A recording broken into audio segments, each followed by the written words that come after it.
오늘 우리에게 주시는 하나님의 말씀을 봉독하겠습니다.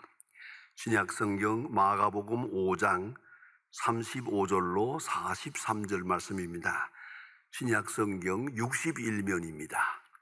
신약 성경 61면 마가복음 5장 35절부터 봉독하게 됩니다.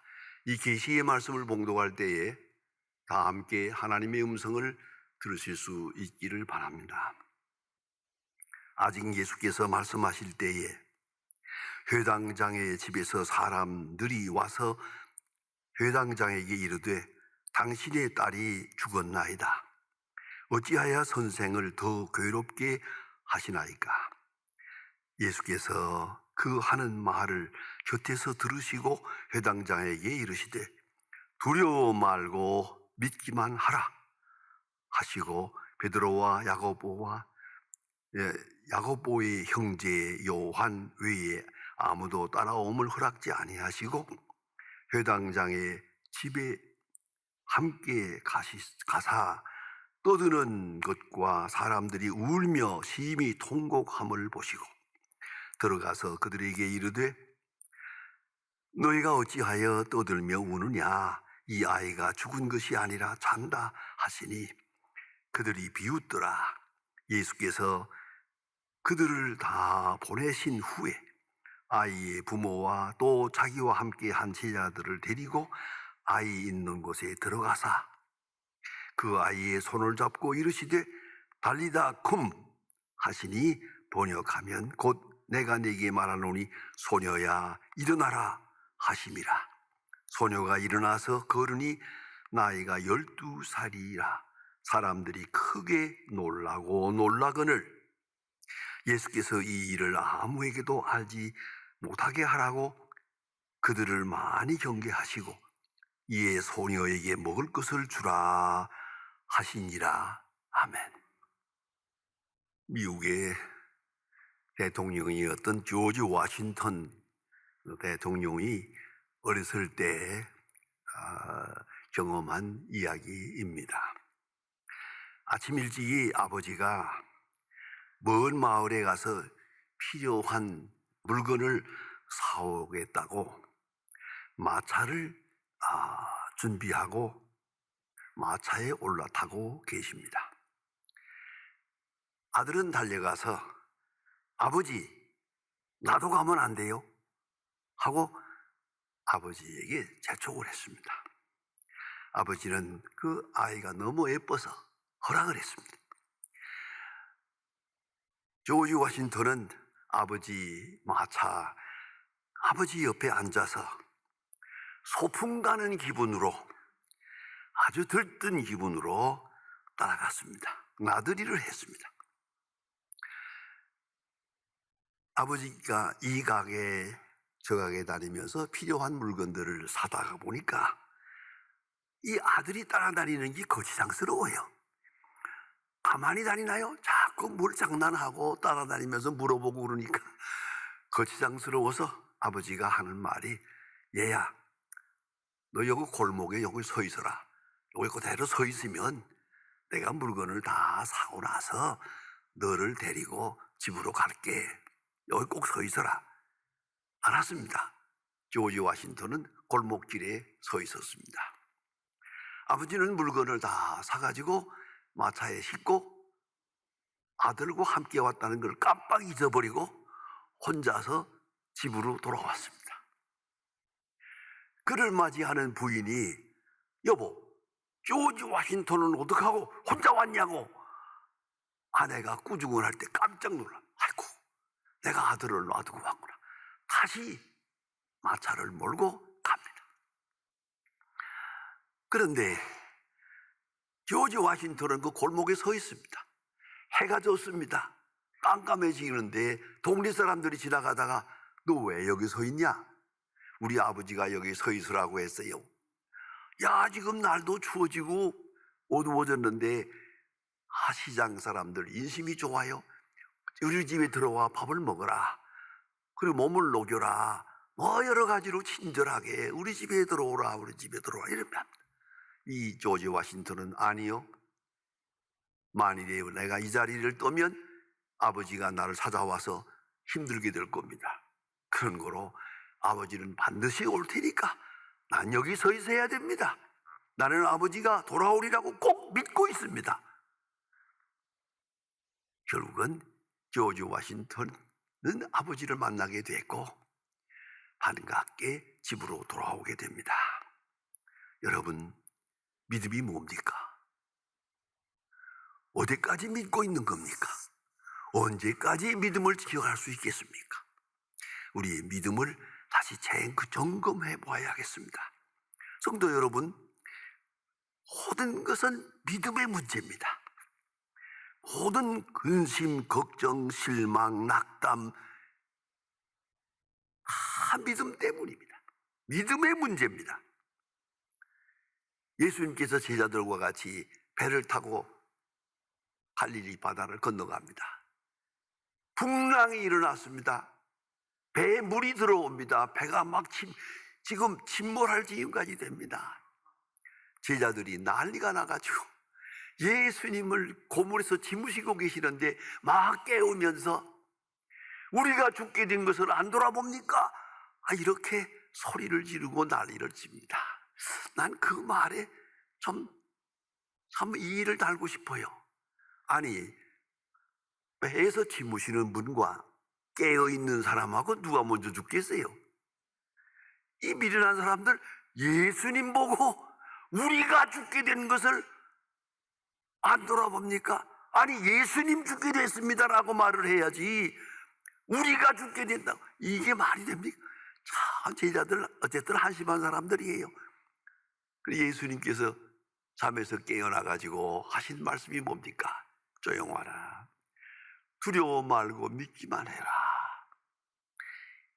그리고 고요하라 할 때 바다는 고요해졌습니다. 제자들이 두려워서 벌벌 떨고 있습니다. 예수님 말씀하십니다.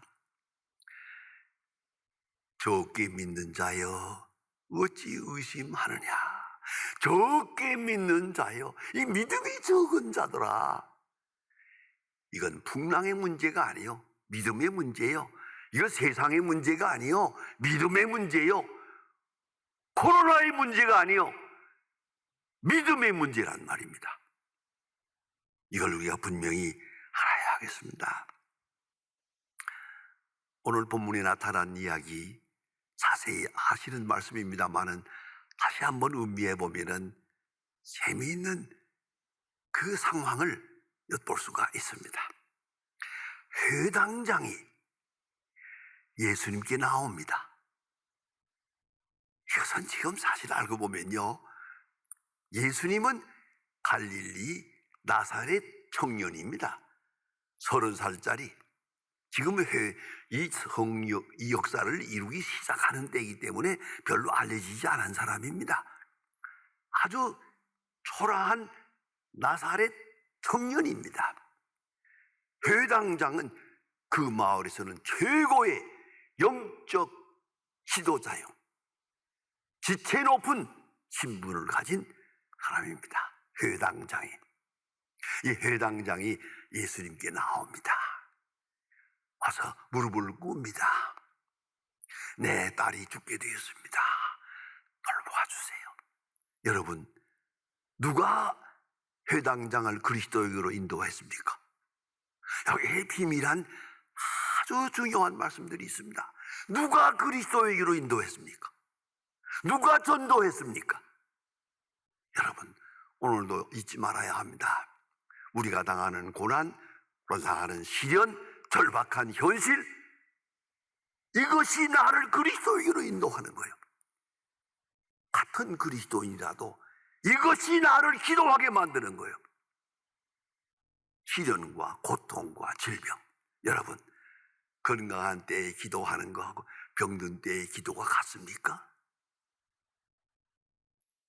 또 보통 때에 기도하는 거하고 지금 절박하게 임종을 앞두고 기도하는 것 같습니까? 저는 언젠가 그런 기도를 드려본 일이 있습니다. 의사가 말합니다. 제 아내가 병들었는데 이거 뭐 수술할까 말까 합니다만은 수술해도 의학적으로는 40%밖에는 보장을 못합니다. 지금 상황은 그렇습니다. 여러분, 이런 때 말입니다. 사람으로서는 더 할 수 있는 일이 없습니다. 절박한 현실, 그것이 우리를 그리스도로 인도하는 거예요. 주님께로 인도하는 깨끗한 심령을 만들어주는 거죠. 이걸 잊지 말아야 합니다. 간단히 말합니다. 이 회당장 야이로, 그 딸이 병들어 죽게 되지 않았다면 예수님께 올 사람 아닙니다. 예수님을 나사렛 청년으로 얼마든지 무시할 수 있는 이러한 도도한 당시 종교 지도자입니다. 그러나 순환이, 고난이, 절박한 사정이 이 사람을 그리스도에게로 인도하고 그리스도에게 가서 무릎을 꿇게 만들었어요. 여러분 잘 아시는 대로 예수님께서 큰 역사를 이루고 귀한 말씀을 하시지만 예수님 앞에 나온 사람들 보세요. 다 누굽니까?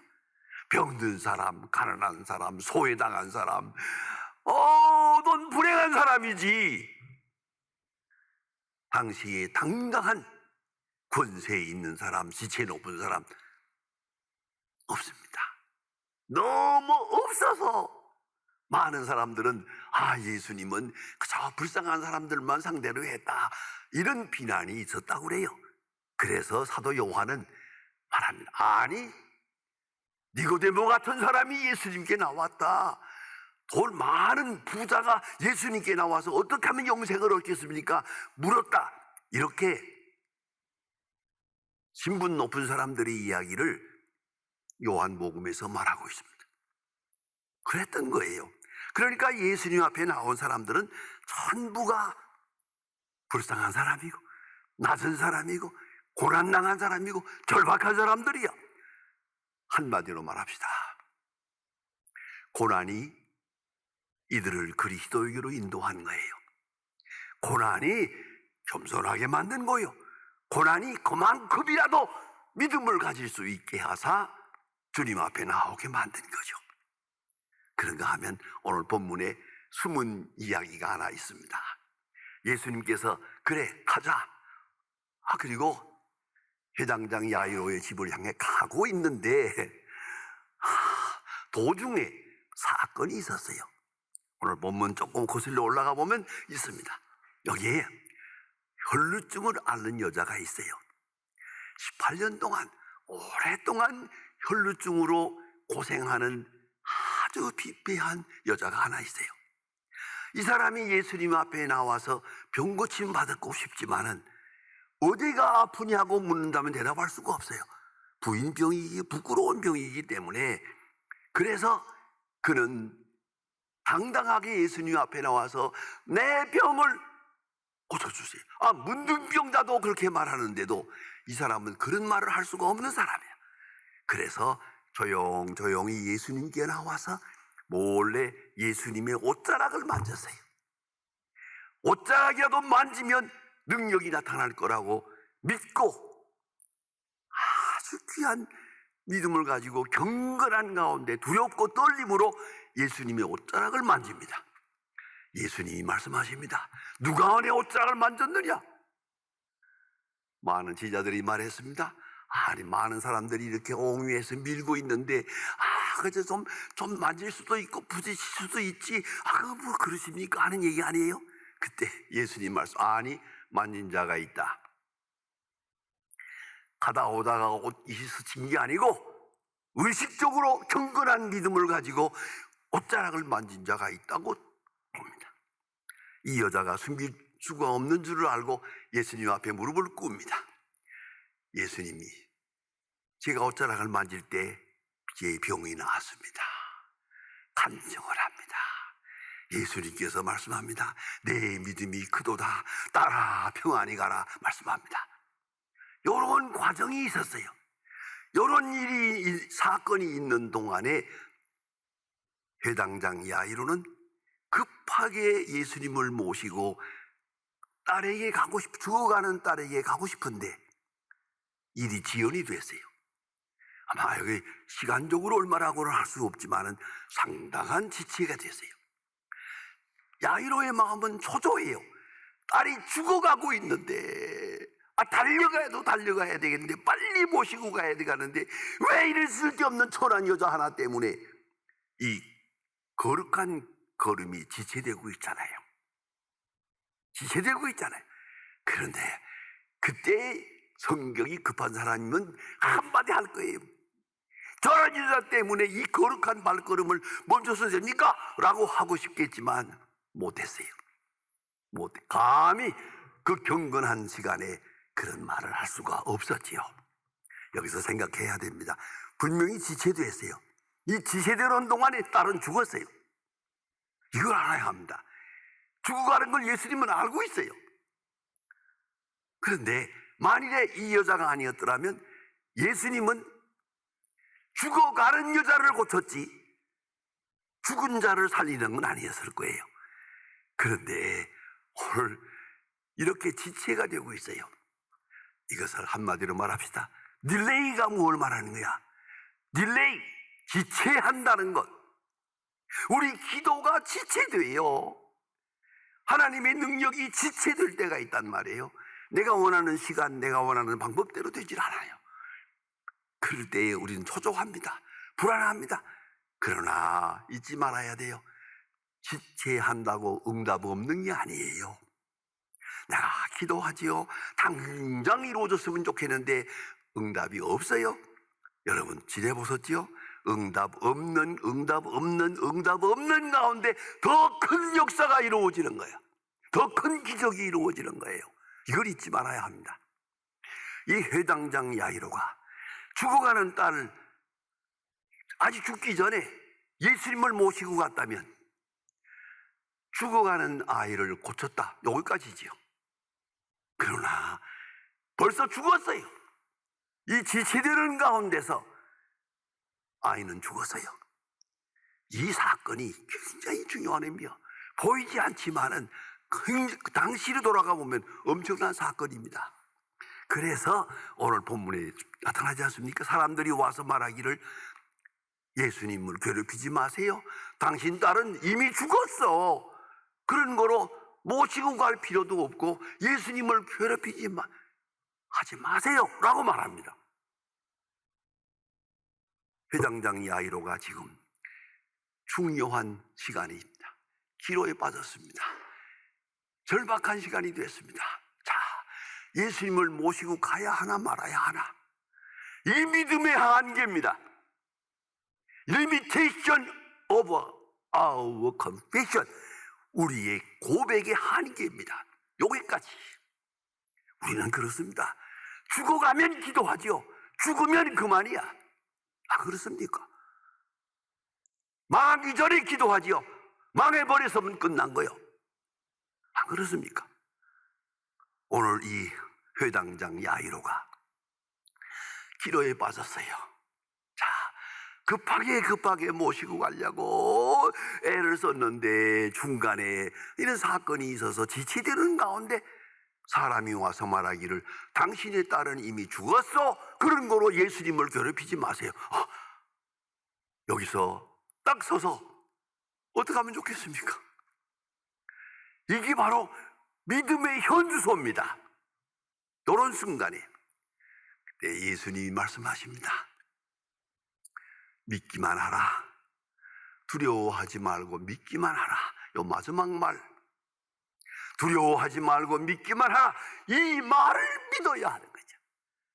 이것이 한계를 넘어서는 거예요. 이성적 비판을 넘어서는 거예요. 인간의 지식을 넘어서는 거예요. 우리의 감정을 넘어서는 극복하는 제일 중요한 시간입니다. 두려워하지 말고 믿기만 하라. 이때 그동안에 인간적인 상식으로 생각하고 의원으로 알고 예수님 모시고 기적의 사람으로 알고 예수님을 모시고 가던 길에 여기서 믿음의 중생하는 단계가 옵니다. 왜요? 병자를 고치고 죽어가는 자를 고치지만 죽은 자를 살리는 예수. 생각이 바뀌는 거죠. 한 차원 달라지는 거죠. 믿음의 한계를 넘어서는 거죠. 믿기만 하라 하고 말씀하십니다. 대단히 중요한 것입니다. 그리고 죽은 아이에게로 인도합니다. 예수님께서 죽은 아이의 손을 잡고 달리다 굼 따라 일어나라. 일어났습니다. 제때에 오셨더라면 죽어가는 아이를 살리는 기적을 보았겠지만 지연되었기 때문에 죽은 자를 살리는 능력을 체험하게 되는 순간입니다. 믿음의 현주소를 다시 물어보세요. 기독론에는 세 가지가 있습니다. Three advents of Jesus Christ. Three advents. 대단히 중요합니다. 예수님은 세 번 오십니다. 세 가지 형태로 오십니다. 하나는 홀로스타르스에게도 말씀이 육신이 되어 우리 가운데 오셨다. 말씀이 육신이 되어 우리 가운데 사람의 몸으로 오셨어요. 이 첫째요. 둘째는 성령으로 오십니다. 부활하신 다음에 성령이라고 하는 그런 존재로 모든 사람과 함께 하십니다. 저리는 여기 계시면 저기 안 계셨어요. 성령이 오신 다음에는 어디든지 주의 이름을 부르는 곳에 나타나고 거기에 계십니다. 두세 사람이 모인 곳에 내가 거기 있다 말씀하십니다. 말씀하셨어요. 세 번째는 다시 영광을 중에 세상을 심판하러 오십니다. 마지막 오심 영광되게 온 세계를 심판하신 그런 예수 그리스도로 오십니다. 이 세 가지, 육체를 입고 오신 예수, 성령으로 오신 예수, 다시 오시는 예수, 여러분은 어느 쪽을 믿고 계십니까? 여러분의 믿음의 한계가 현주소가 어디입니까? 예수님 하신 역사 중에 세 가지 귀중한 진리를 압니다. 오늘 본문에 보는 바와 같이 41절에서 따라 일어나라 달리다 쿰 말씀하시고, 그다음에 누가복음 7장 14절에 보면은 나인성 과부의 아들이 죽었는데 지금 장례식을 하고 있습니다. 관이 나가고 있습니다.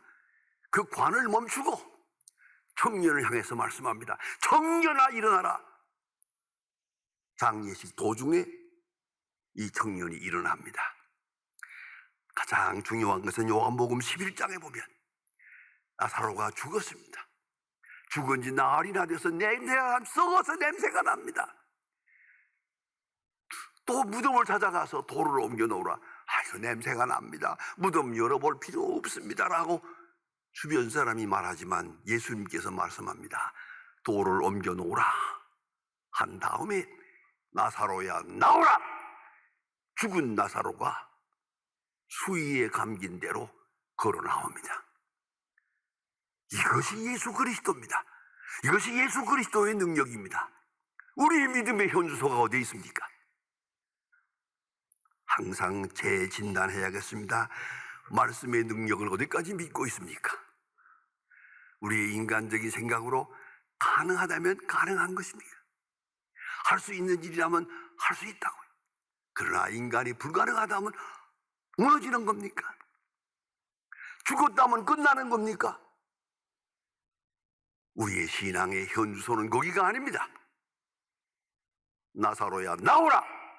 바로 거기에 있습니다. 이걸 잊지 말아야 합니다. 내 현주소를 확인해야 합니다. 우리에게 필요한 것은 아는 것이 아니고 확신하는 것도 아닙니다. 믿고 사랑하는 것입니다. 그리고 감사하는 것입니다. 우리의 모든 경험과 인간적 비판을 다 물리치고 부활생명 예수 그리스도를 바라보면서